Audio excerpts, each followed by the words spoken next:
ജനുവരി 11 Ernakulam town ഹാളിൽ നമ്മുടെ രണ്ടാമത്തെ മേജർ പ്രോഗ്രാം നടക്കുകയാണ്. ജനുവരി 11 വ്യാഴാഴ്ച രാവിലെ 9 മണി മുതൽ രാത്രി 7 മണി വരെ പ്രമേഹവും അനുബന്ധ രോഗങ്ങളായ കൈകാൽ മരവിപ്പ്, കണ്ണിന്റെ കാഴ്ച കുറയൽ, വൃക്കയുടെ തകരാറ്, ലൈംഗിക ബലഹീനത, അത് തുടങ്ങി പ്രമേഹമുണ്ടാക്കുന്ന മരുന്നുകൾ, നിങ്ങൾ കഴിക്കുന്ന നിരവധി മരുന്നുകളാണ് 5-10 കൊല്ലം കഴിയുമ്പോൾ നിങ്ങൾക്ക് പ്രമേഹം ഉണ്ടാക്കുക. നിങ്ങൾക്ക് ഒരിക്കലും മനസ്സിലാവില്ല പണ്ട് കഴിച്ച മരുന്നാണ് ഈ പ്രമേഹം നമുക്ക് സമ്മാനിച്ചതെന്ന്. അതുപോലെ നിങ്ങൾ കഴിച്ചുകൊണ്ടിരിക്കുന്ന പ്രമേഹ മരുന്നുകളുടെ ആപത്തുകൾ എന്തൊക്കെയാണ് വരുംവരായികകൾ, എങ്ങനെയാണ് പ്രമേഹം മാറ്റിയെടുക്കേണ്ടത്, എങ്ങനെയാണ് പ്രമേഹം വരാതെ ജാഗ്രത പാലിക്കേണ്ടത്, ഇതുപോലുള്ള കാര്യങ്ങളെല്ലാമാണ് ജനുവരി 11 എറണാകുളം ടൗൺ ഹാളിൽ നമ്മൾ വിശദീകരിക്കാൻ പോകുന്നത്. ഫെബ്രുവരി 26, 27, 28 പാലക്കാട് അകത്തേത്തറയിലുള്ള ശബരി ആശ്രമം, ഗാന്ധിജി 3 പ്രാവശ്യം വന്ന് കസ്തൂർബയുമൊപ്പം വന്ന് താമസിച്ച സ്ഥലം, അവിടെ വെച്ച് നമ്മുടെ 3 ദിവസത്തെ ക്യാമ്പ് നടക്കുന്നു. 30 പേർക്ക് മാത്രമാണ് പ്രവേശനം. ഇപ്പോൾ തന്നെ ക്യാമ്പിൽ പങ്കെടുക്കാൻ താല്പര്യമുള്ളവര് അവരുടെ പേരുകൾ രജിസ്റ്റർ ചെയ്യണം. കൂടുതലായിട്ടുള്ളവരെ മാർച്ചിൽ നടക്കുന്ന ക്യാമ്പിലേക്ക് പങ്കെടുപ്പിക്കാൻ നമുക്ക് സാധിക്കും. പേരുകൾ രജിസ്റ്റർ ചെയ്യേണ്ട നമ്പർ ഇവിടെ എഴുതി കാണിക്കുന്നുണ്ട്. 9496044503.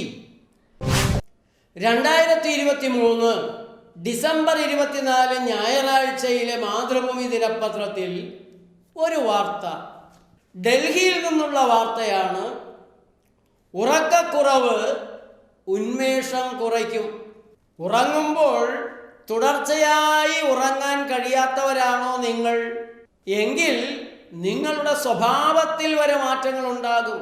ഉറക്കത്തിനിടയിൽ ഉണ്ടാകുന്ന ചെറിയ തടസ്സങ്ങൾ പോലും മനുഷ്യരുടെ മാനസിക നിലയെ ദോഷകരമായി ബാധിക്കുന്നു എന്നാണ് പുതിയ പഠനങ്ങളിൽ കണ്ടെത്തിയിട്ടുള്ളത്. രാത്രിയിൽ ഉറക്കം തടസ്സപ്പെടുക, ഉറക്കക്കുറവ്, തുടർച്ചയായി ഉണർന്നിരിക്കുക തുടങ്ങിയവയുണ്ടാകുന്ന ആളുകളുടെ പകൽ മുഴുവനും അസ്വസ്ഥമായിരിക്കും.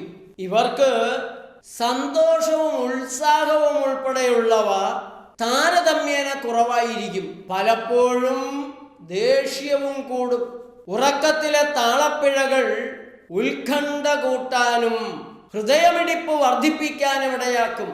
US ഹ്യൂസ്റ്റൺ സർവകലാശാലയിലെ ഗവേഷകരടങ്ങുന്ന സംഘമാണ് 50 വർഷം നീണ്ട പഠനം നടത്തിയത്. 5715 പേരിലായി 154 പഠനങ്ങൾ നടത്തി. 23 വയസ്സായിരുന്നു ഇവരുടെ ശരാശരി പ്രായം. പ്രായപൂർത്തിയായവരിൽ 30% പേർക്കും കൗമാരക്കാരിൽ 90%നും ആവശ്യമായ ഉറക്കം ലഭിക്കുന്നില്ല. ഈ മേളിൽ പറഞ്ഞ മറ്റു പല കാര്യങ്ങളും ഞങ്ങൾ നിരന്തരമായി പറഞ്ഞുകൊണ്ടിരിക്കുന്ന കാര്യങ്ങളാണ്. പക്ഷെ ഈ അവസാനം പറഞ്ഞ കാര്യം വളരെ വളരെ ഭയാനകമാണ്. ഇത്രയും ഞാൻ കരുതിയിരുന്നില്ല. കൗമാരക്കാരിൽ 90%നും ആവശ്യത്തിന് ഉറക്കം കിട്ടുന്നില്ല. എങ്ങനെ ഉറക്കം കിട്ടും? വെറ്റിലേലി ചുണ്ണാമ്പും തേച്ചുകൊണ്ട് ഇങ്ങനെ ഇരിക്കുകയല്ലേ. അത് കൗമാരക്കാർ മാത്രമല്ല, വൃദ്ധരും രാത്രി മര്യാദക്ക് ഉറങ്ങണ ഏർപ്പാട് ഇപ്പൊ നമ്മുടെ നാട്ടിലില്ല. ഇങ്ങനെ തോണ്ടി വെറ്റിലേല് ചുണ്ണാമ്പും തേച്ച് പിന്നെ ഒരു കണക്കിന് 2 മണി 3 മണിയാകുമ്പോൾ കിടക്കും. കാലത്തെ പൊങ്ങാനും പറ്റുകയില്ല. ഈ ഉറക്കത്തെക്കുറിച്ച് കുറച്ച് കാര്യങ്ങൾ കൂടെ നമുക്കിന്ന് നോക്കാം. പല രോഗങ്ങളും നമ്മുടെ ഉറക്കത്തെ കളയുന്നവയായിട്ടുണ്ട്. സ്ട്രോക്ക്, പക്ഷാഘാതം വന്ന ആളുകളിൽ ഉറക്കം പ്രയാസമാകും. വേണ്ടത്ര ഉറങ്ങാൻ അവർക്ക് പറ്റില്ല. ആസ്തുമ തകരാറുള്ളവരാണെങ്കിൽ അവരുടെ ഉറക്കം പോകും. അപസ്മാരം, ഉറക്കത്തിലുള്ള ഞെട്ടലുണ്ടാകുക, അപസ്മാരം ഉണ്ടാകുക, പ്രതിരോധശേഷി, ആരോഗ്യശേഷി കുറഞ്ഞിരുന്നാൽ ഉറക്കം ശരിയാവില്ല.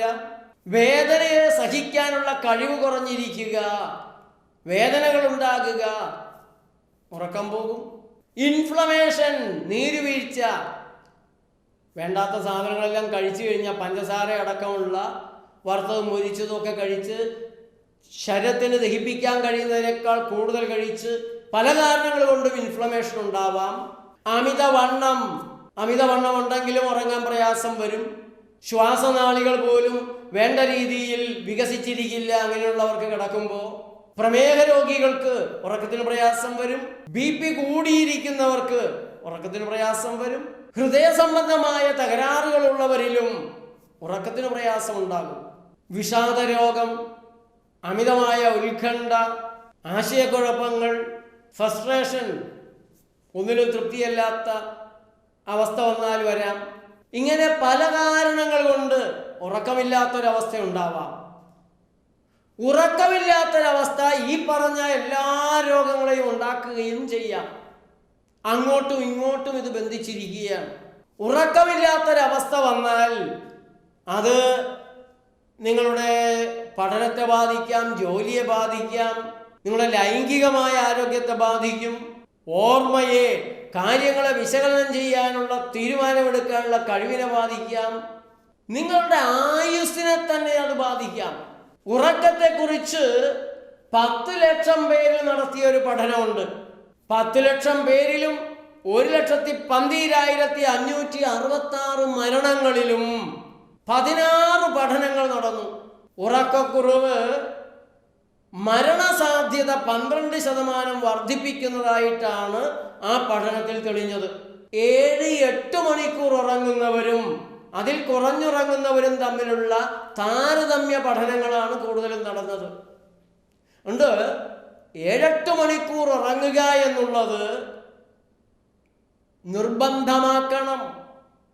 കാശ് ഇത്തിരി കുറച്ചുണ്ടാക്കിയാൽ മതി, ജോലി ഇത്തിരി കുറച്ച് ചെയ്താൽ മതിയെന്നേ. ഉറങ്ങാനുള്ള സമയം കണ്ടുപിടിക്കണം. അപ്പോൾ എങ്ങനെയാണ് നാം നമ്മുടെ ഉറക്കത്തെ ശരിയാക്കേണ്ടത്? ഉറക്കത്തെ തടസ്സപ്പെടുത്താനിടയുള്ള സാഹചര്യങ്ങളെല്ലാം മാറ്റണം. അതിൽ മാനസിക രോഗങ്ങൾ, ഞാൻ നേരത്തെ പറഞ്ഞ തരത്തിലുള്ള രോഗങ്ങളെല്ലാം വന്നിരിക്കുമ്പോൾ ആ രോഗങ്ങളെ മാറ്റാനുള്ള നടപടികൾ ആദ്യം സ്വീകരിക്കണം.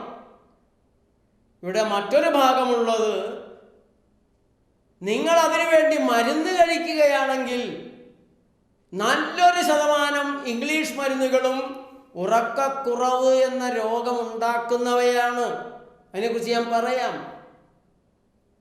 അതുകൊണ്ട് മരുന്ന് പരിഹാരങ്ങൾക്ക് പോവാതെ സ്വാഭാവികമായിട്ടുണ്ടാകേണ്ട ഉറക്കം സ്വാഭാവികമായി ഉണ്ടാകുന്നതിന് സ്വാഭാവികമായ ആരോഗ്യത്തെ തിരിച്ചു കൊണ്ടുവരാനുള്ള സ്വാഭാവികമായ പ്രകൃതി രീതികൾ ചെയ്യുക.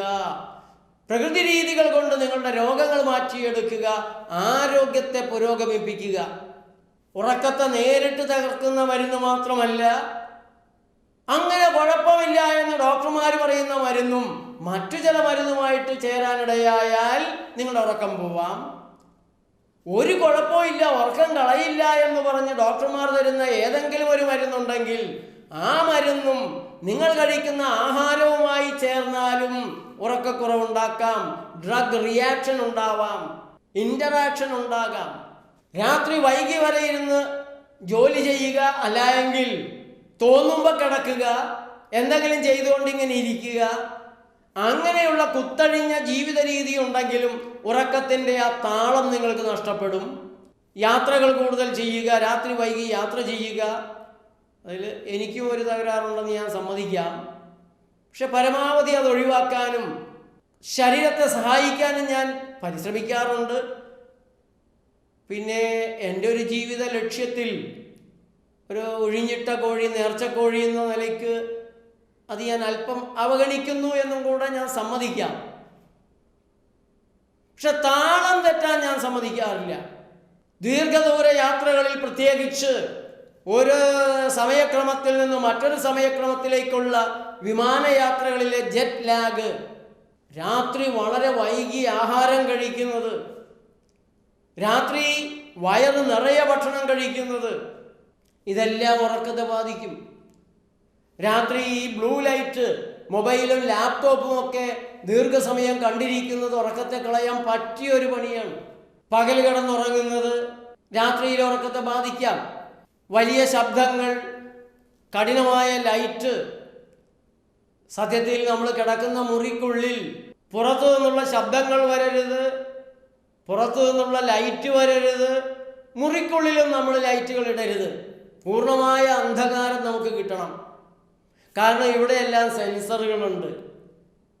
ഏതാനും പേര് കിടന്നുറങ്ങുന്ന മുറിയിൽ ആരെങ്കിലും കയറി ഒന്ന് ലൈറ്റ് ഇട്ടാൽ ചിലരൊക്കെ പതുക്കെ എണീറ്റ് വരും. ഒച്ച ഉണ്ടാക്കിയാൽ മാത്രമല്ല, ഉണ്ട് നമ്മുടെ ശരീരത്തിൽ സെൻസറുകളുണ്ട്. ലൈറ്റ് വന്നാൽ വെളിച്ചമായി, എണീറ്റോളൂ, നേരം പുലർന്നു എന്നുള്ള വിവരം നമുക്ക് തരും. അത് പലരുടെയും ഉറക്കം കളയാറുണ്ട്. ഉണ്ട് ലൈറ്റ് വേണ്ട കിടക്കുന്നിടത്ത്. പിന്നെ മാനസികമായ കാരണങ്ങൾ കൊണ്ട് പലരുടെയും ഉറക്കം പോവാറുണ്ട്. വേണ്ടപ്പെട്ടവരുടെ വിയോഗം, വിരഹ ദുഃഖം, ജോലി നഷ്ടപ്പെടൽ, അവമാനകരമായ ദുഷ്പ്രചരണങ്ങളാവാം, അബദ്ധങ്ങൾ ചെയ്തു പോയതാവാം, കുറ്റകൃത്യങ്ങൾ ചെയ്തു പോയതാവാം, വിചാരണയിൽ ശിക്ഷ വരുമോ എന്നുള്ള പേടിയാവാം. ഇതുമല്ല എങ്കിൽ അടുത്തു വരാൻ പോകുന്ന ഒരു ആഘോഷത്തെക്കുറിച്ചുള്ള ചിന്തകളാവാം. കഫീൻ അടങ്ങിയ ചായയും കാപ്പിയും കോളകളുമൊക്കെ ആവാം, മദ്യമാവാം, പുകവലിയും പലരുടെയും ഉറക്കം കളയുന്നതാണ്. അതിലെ നിക്കോട്ടിൻ ഉറക്കത്തിൻ്റെ ശത്രുവാണ്. നമ്മുടെ ഉറക്കത്തെ നശിപ്പിക്കുന്ന ചില മരുന്നുകളെ കൂടെ നിങ്ങളൊന്ന് മനസ്സിലാക്കണം. ജലദോഷത്തിന്, അലർജിക്ക്, ഡീകൺജസ്റ്റന്റ് എന്ന് പറഞ്ഞിട്ട് ധാരാളം മരുന്നുകൾ നമ്മൾ കഴിക്കാറുണ്ട്. ആസ്തമയുടെ മരുന്നുകൾ ഉറക്കമില്ലാതാക്കുന്നവയാണ്. ആസ്തമയും ഉറക്കം കളയും, ആസ്തമയുടെ മരുന്നും ഉറക്കത്തിന് നാശമുണ്ടാക്കും. ബ്ലഡ് പ്രഷറിന്റെ മരുന്നുകൾ ഉറക്കം കളയുന്നവയാണ്.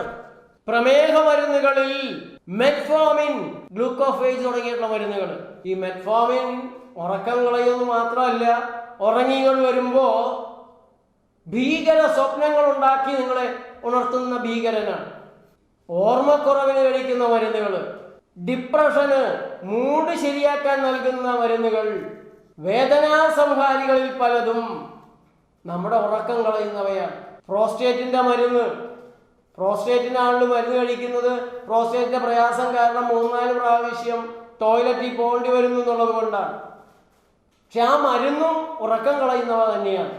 അറ്റൻഷൻ ഡെഫിസിറ്റ് ഡിസോർഡറിന് നൽകുന്ന സ്റ്റിമുലന്റ് ആയിട്ടുള്ള മരുന്നുകൾ, ഉണർവുണ്ടാക്കാൻ, ഉത്സാഹം ഉണ്ടാക്കാൻ, വിഷാദത്തിൽ നിന്ന് രക്ഷപ്പെടുത്താൻ കഴിയുന്ന മരുന്നുകളെല്ലാം ആ ടൈപ്പിലുള്ള മരുന്നുകളിൽ സ്റ്റിമുലൻസ് എന്നറിയപ്പെടുന്നവയും ഉറക്കത്തെ നശിപ്പിക്കുന്നവയാണ്. സ്റ്റിറോയിഡ് മരുന്നുകൾ ആർത്രൈറ്റിസിനും SLEക്കും ബ്ലഡ് ക്യാൻസറിനും അങ്ങനെയുള്ള പല അസുഖങ്ങൾക്കും നൽകുന്ന സ്റ്റിറോയിഡ് മരുന്നുകൾ ഇൻഫ്ലമേഷനെതിരെയും നൽകാറുണ്ട്. ചെറുതും വലുതുമായ രോഗങ്ങൾക്കെല്ലാം പ്രയോഗിക്കുന്ന ഒരു സാധനമാണ്. നിങ്ങളുടെ ഉറക്കം നശിപ്പിക്കാൻ ഇടയാക്കുന്നതാണ്. അതുകൊണ്ട് ഉറക്കക്കുറവിന് മരുന്നുകൾക്ക് പോകാതെ ഉറക്കക്കുറവിൻ്റെ കാരണങ്ങളെ കണ്ടെത്തി പരിഹരിക്കാനുള്ള ശ്രമങ്ങൾ നടത്തുകയാണ് വേണ്ടത്. പ്രകൃതി രീതിയിലുള്ള ചില കാര്യങ്ങൾ കൂടെ പ്രത്യേകം പറയാം. നിങ്ങൾ കുറച്ച് ദിവസങ്ങൾ വേവിക്കാത്ത ആഹാരം മാത്രം കഴിക്കുക. ഫ്രൂട്ട്സ്, വേവിക്കാത്ത പച്ചക്കറികൾ, കരിക്ക്, തേങ്ങ, പച്ചവെള്ളം, അല്പം നട്ട്സ്, ഇങ്ങനെയുള്ള ഭക്ഷണ സാധനങ്ങൾ വിശപ്പനുസരിച്ച് എത്ര പ്രാവശ്യം വേണമെങ്കിലും നിങ്ങൾക്ക് കഴിക്കാം. വെള്ളം കുറയരുത്, വെള്ളം നന്നായി കുടിക്കണം. ഒരു 3-4 പ്രാവശ്യമെങ്കിലും തല പച്ചവെള്ളത്തിൽ കഴുകാം. രാവിലെ, ഉച്ചയ്ക്ക്, വൈകിട്ട്, രാത്രി കിടക്കുന്നതിന് മുമ്പും കൂടെ ഒന്ന് തല കഴുകിയിട്ട് കിടക്കാം. യോഗാഭ്യാസത്തിലെ ശവാസനം ഉറക്കം കിട്ടാൻ വളരെ നല്ലതാണ്. അതുപോലെ നേച്ചർ ലൈഫിൽ പലതരത്തിലുള്ള പാക്കുകൾ തലയിൽ നൽകാറുണ്ട്. ആ ഹെഡ് പാക്കുകൾ ഉപയോഗിക്കാം. നിരവധി ആളുകളാണ് നേച്ചർ ലൈഫ് രീതികൾ ചെയ്ത് ഇത്രയും സുഖകരമായി ഞാൻ ഉറങ്ങിയിട്ട് എത്രയോ കാലമായി എന്ന് പറയുന്നത് കൊണ്ട് ഉറക്കക്കുറവിനെ ശ്രദ്ധിക്കണം. ഒരു സമയം വെച്ച് ആ സമയത്ത് തന്നെ രാത്രി 12 മണിക്ക് മുമ്പ് 2 മണിക്കൂറെങ്കിലും ഉറങ്ങിയില്ല എങ്കിൽ നിങ്ങളുടെ ഉള്ളിലുള്ള റിപ്പയറിംഗ് വർക്ക്, സെല്ലുലാർ അപ്പോപ്റ്റോസിസ്, അത് വേണ്ട രീതിയിലായിരിക്കില്ല നടക്കുക. അതിനു പകരം സെല്ലുലാർ നെക്രോസിസ് നടക്കുന്നൊരവസ്ഥയിലേക്ക് വരും. കോശങ്ങൾക്ക് സ്വസ്ഥതയും സമാധാനവും കാലമെത്തി പ്രായമെത്തിയുള്ള മരണവും ഉണ്ടാകുന്നതിന് പകരം ഉറക്കം നിന്നുള്ള വിനോദമായാലും തൊഴിലായാലും അവയെല്ലാം തന്നെ നിങ്ങളെ കോശങ്ങളുടെ അകാല മരണം നടക്കുന്ന അവസ്ഥയിലെത്തിക്കും. അമിതമായി ഉണ്ടാകുന്ന cellular debris, cellular dead bodies, അത് ശരീരത്തിൽ വിഷകരമായ മാലിന്യങ്ങൾ ഉണ്ടാക്കും, പ്രയാസമുണ്ടാക്കും. അതുകൊണ്ട് ശാന്തമാകുക, മനപ്രയാസങ്ങളെ മാറ്റിവയ്ക്കുക. ലോകം മുഴുവൻ നിങ്ങളുടെ തലയിലൂടെയാണ് ഉരുളുന്നതെന്നുള്ള ചിന്തയെല്ലാം മാറ്റി നടക്കുന്നത് പോലെയൊക്കെ കുറേ കാര്യങ്ങൾ നടക്കട്ടെ. പട്ടണ പോലെ ശ്രമിച്ചു നോക്കിയല്ലോ, അതിൽ തൃപ്തി അടയുക. കഴിയുന്നത്ര ഈ വിവരങ്ങൾ നിങ്ങളുടെ സുഹൃത്തുക്കളുമായി പങ്കുവയ്ക്കുക. നേച്ചർ ലൈഫ് TV ഇപ്പോൾ തന്നെ അവർക്കൊന്ന് ഷെയർ ചെയ്യുക. നിങ്ങളുടെ കമൻറ്റുകൾ എഴുതണം. നന്ദി, നമസ്കാരം.